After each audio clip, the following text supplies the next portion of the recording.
বাবুল সুপ্রিয় নাকি মদ্যপ অবস্থায় গাড়ি চালাচ্ছিলেন। সারা বিশ্ব জানে যে বাবুল সুপ্রিয় ড্রিঙ্ক করে না, বিয়ার অবধি খায় না, রেড বুলও খায় না।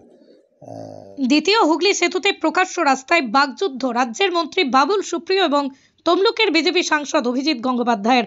শুক্রবার রাতেই দ্বিতীয় হুগলি সেতুতে এই ঘটনা ঘটে। হাওড়ার দিকে যাচ্ছিলেন অভিজিৎ, ওই একই সময়ে বাবলুও দ্বিতীয় হুগলি সেতু দিয়ে যাচ্ছিলেন। রাজ্যের মন্ত্রী এবং বিজেপি সাংসদের মধ্যে ঝামেলায় যানজট তৈরি হয় হুগলি সেতুতে। বাবুলের দাবি, নিয়ম ভেঙে বেপরোয়া গতিতে ছুটছিল অভিজিতের। প্রতিবাদ জানানো ওই গাড়ি থেকেই অভিজিৎ অশ্রাব্য ভাষায় গালিগালাজ শুরু করে দেন বলেই জানিয়েছেন তিনি। ঘটনাস্থল থেকেই যে ভিডিও সামনে এসেছে তাতে অভিজিৎকে ক্ষমা চাইতে হবে বলেই জানতে শোনা যায় বাবুলকে, এবং অভিজিতের নিরাপত্তা রক্ষীরা বাবুলকে শান্ত করার চেষ্টা করেন। অভিজিৎ গালি দিয়েছেন, তাকে ক্ষমা চাইতে হবে, এমনটাই জানান বাবুল সুপ্রিয়। ঘটনার সময় ভিড় জমে যায় দ্বিতীয় হুগলি সেতুতে। অভিজিৎ গাড়ি থেকে নামেননি। বাবলুও জানিয়ে দেন ক্ষমা না চাইলে অভিজিতের গাড়ি যেতে দেবেন না। বাবলু জানান, কানের কাছে লাগাতার সাইরেন বাজছিল অভিজিতের গাড়ির।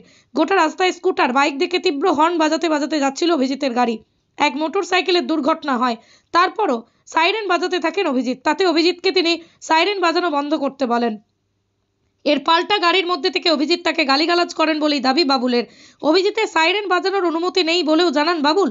তার দাবি, সাইরেন বাজানো তো দূর, তার গাড়িতে বাতিও ছিল না, পরিচয় লেখা ছিল না, কিন্তু সাইরেন বাজাতে বাজাতে যে গাড়ি ছোটাচ্ছিলেন অভিজিৎ, তাতে তমলুকের সাংসদ কথাটা লেখা ছিল। একজন সাংসদ কি করে এমন দায়িত্বজ্ঞানহীন আচরণ করতে পারেন, প্রশ্ন তোলেন বাবুল। কি ঘটেছে? সিম্পল ঘটনা।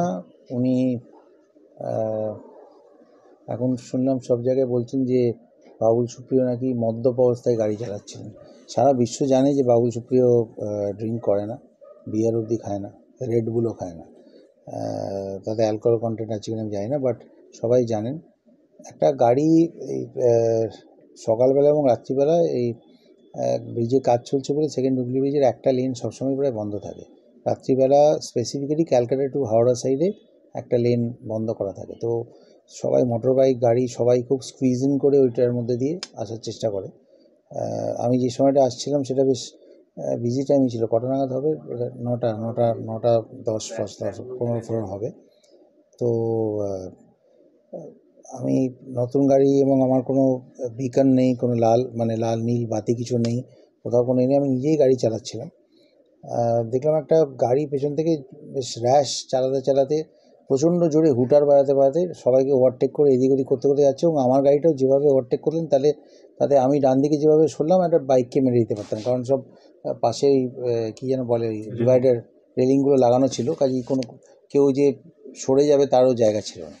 তো আমি অবভিয়াসলি একটুখানি এগিয়ে গিয়ে দেখলাম একটা গাড়ি যাচ্ছে এত জোরে হুটার বাজিয়ে, পুলিশের গাড়িও নয় কিছু নয়। তো আমি সাইডে করে জাস্ট ড্রাইভারটাকে জানলাটা খুলে আমি চালাতেই বললাম যে ক্যা চালা রहे यार, অ্যাক্সিডেন্ট হয়ে যাবে কেসে হোক। তখন দেখলাম পেছন থেকে ওটা ঝুঁকে ওকে চলো বলে এরকম একটা বলছে। তখন আমি ওকে একটুখানি সাইড করে দিলাম যে আমি নেবে। আমি বলছি ভাই এত জোরে হুটার চালাচ্ছ, এত তাড়া কিসের ব্যাপার? আজকাল অনেক কিছু হচ্ছে, যেটা আমি কী হয়েছে দিয়ে পেছনে যখন সামনাটি দিয়ে ঘুরছি তখন দেখি বড় করে লেখা এমপি তমলুক। একটা পুলিশ যেরকম ইউজ করে এরকম লাল রেক্ট্যাঙ্গুলার একটা বিকন, তাদের একদিকে লাল একদিকে নীল জ্বলছে, যেটা এমপি এন্টাইটেল নয়। হুটারটা তো কোনোভাবেই এন্টাইটেল নয়। দেখি অভিজিৎ গাঙ্গুলি ওখানে রয়েছেন। আমি জাস্ট ওনার সঙ্গে আমার কোনো ব্যক্তিগত কোনো কী বলবো কখনো ইন্টারাকশান কখনো হয়নি। আমি জানলাটা খুলে আমি ওনাকে বললাম যে আপনি ড্রাইভারকে বলুন কীরকম, এটাই বলতে চেয়েছিলাম, কিন্তু উনি শুরু থেকেই একদম অ্যাবিউজিভ হয়ে গেলেন। এবং মানে আমি পরিষ্কার বলছি, বরাহনন্দন থেকে সুরের বাচ্চা থেকে আরম্ভ করে আরও অনেক কিছু, মানে ব্যক্তিগত আক্রমণ তো বটেই, বাংলায় যেরকম গালাগালি দেয় সেটা তো করলেন, উইচ ওয়াজ অ্যাবসলিউটলি আনএক্সপেক্টেড। কারণ ওনার সঙ্গে গালাগালির ভাষাতে কোনো কথা বলার কোনো শুরুয়াত করার কোনো দরকার ছিল না, কারণ আমাদের মধ্যে কোনো অল্টারকেশন হয়নি। মানে যে ড্রাইভারের সঙ্গে যে আমার কোনো রোড রেজ হবে বা ঝগড়া হবে সেরকম কিছু নয়। আমি নিজেই নতুন গাড়ি চালাচ্ছি বলে নিজেই একটুখানি সাবধানে চালাচ্ছি। কাজেই ওকে আমি বলছিলাম যে তুমি এরম ভাবে কেন চালাচ্ছ, অ্যাক্সিডেন্ট হয়ে যাবে। তো উনি প্রথম থেকেই বললেন যা করেছি বেশ করেছি, যা করার করে নে। এবারে আমি যখন ফ্যামিলিকে অ্যাবিউজ করলো, আমি বললাম যে আপনি সরি বলুন, আপনি একটা শিক্ষিত জাজ, আপনি এভাবে এইরকম গালাগালি কী করে দিচ্ছেন? আপনি আমায় গালাগালি দিচ্ছেন দিন। উনি আমায় যা দিয়েছেন আমিও ভার্বাল অ্যাবিউজ যা হয়েছে, হিটেড অল্টারকেশন হয়েছে, তার দু একটা আমিও ঘর ওয়াপসি করেছি, ডেফিনেটলি করেছি। কিন্তু ওনার ফ্যামিলিকে আমি কোনোভাবে এই ধরনের ফ্যামিলিকে ইনসাল্ট করে কোনো গালাগালি করিনি। বারবার ভেতর থেকে ঠেট করছেন, তুই এখানে দাঁড়া, দেখ তোর আমি কী করি। সিআরপিএফকে বলছেন ওকে অ্যারেস্ট করো, অথচ আমি কিন্তু কোনো ভিডিও করিনি, কিছুই করিনি। এরকম লোকে করে যে কারোর সঙ্গে ঝগড়া হচ্ছে তো ভিডিও করতে তার সামনে করে, কিচ্ছু করিনি। আমার পিএসও দুজন ছিল, মানে তারাও সিভিল ড্রেসে ছিল, কারোর বোঝা সম্ভব নয় যে তারা ওর সিআরপিএফরাই আমাকে মানে বলছিল ছেড়ে দিন করার পাশে যে ওর সেক্রেটারি বসেছিল, দেখছিলাম যে ফোন করে চলেছে, মেসেজ করে চলেছে, করে চলেছে। জানলা খুলে মানে যখন জানলাটা খুললাম আমি ওনাকে বললাম, আপনি যেটা এদিকের জানলাটা উনি বসেছিলেন সেটা খুলছিলেন না। তখন আমি ও সিআরপিএফকে বললাম যে আচ্ছা ওর যে পিএস বসে আছে সেই জানলাটা নামাও, আমি ওনার সঙ্গে এদিক থেকে কথা বলছি, তুমি ওদিকে বলছো বারণ করছো তো, ঠিক আছে এপাশে জানলাটা নামাও, আমি কথা বলছি, পিএসের সঙ্গে কথা বলবো।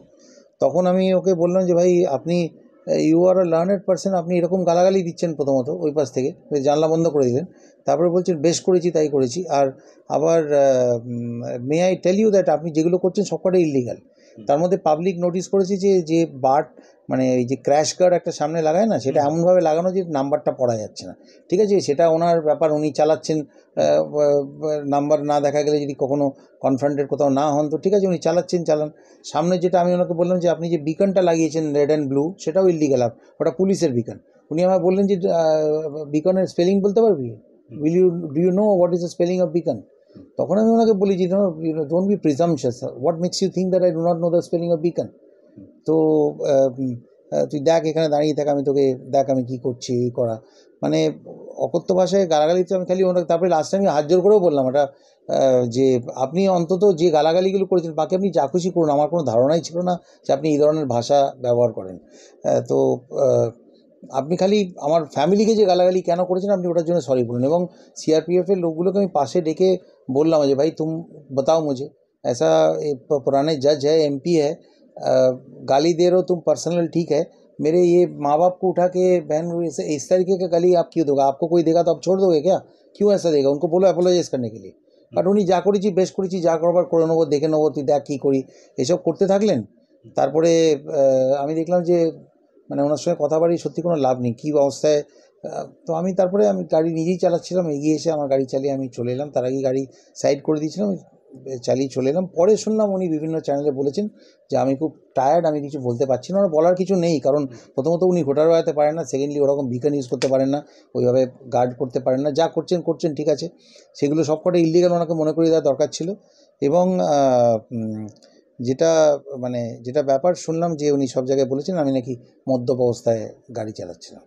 তো এটাই ব্যাপার খুব আশ্চর্যজনক ব্যাপার যে একজন মানুষ যিনি নিজেকে ভগবান হিসেবে সব জায়গায় প্রতিষ্ঠা করার চেষ্টা করেন, আমাকে এটা বলছেন যে ব্রিজের মাঝখানে আমি নাকি দলীয় ছেলেপুলে নিয়ে এসে ওনাকে অ্যাটাক করছিলাম। আমার গতকাল রাত্রিবেলা আমার 4 বছরের ছোট্ট আমার একটি মানে পেট কুকুর আমার মারা গেছে, তাই জন্য আমরা উই আর অল ট্রমাটাইজড। রাত্রি 2টোর সময় ঠাকুরপুকুরে এক জায়গায় তাকে বাড়ি করে দিচ্ছি, আমরা প্রত্যেকেই ট্রমাটাইজড। আমি রাত্রির 9:30টার সময় সাঙ্গপাঙ্গ নিয়ে সেকেন্ড হুগলি ব্রিজের মাঝখানটাতে ওনাকে ঘিরে ধরে গাড়িতে করব, এই ধরনের কথাবার্তা উনি বলছেন। তো কী ওনার সঙ্গে তর্ক করবো বলুন? আমি স্পট থেকে বেসিক্যালি চলে এলাম চুপচাপ। মানে আপনার গাড়িতে কি আর কেউ ছিল ফ্যামিলির কেউ? না, আমার গাড়িতে ফ্যামিলি কেউ ছিল না। আমার বাঁদিকে বোধহয় একজন পিএসও বসেছিল, আর পেছনে আমার ড্রাইভার আর আরেকজন পিএসও।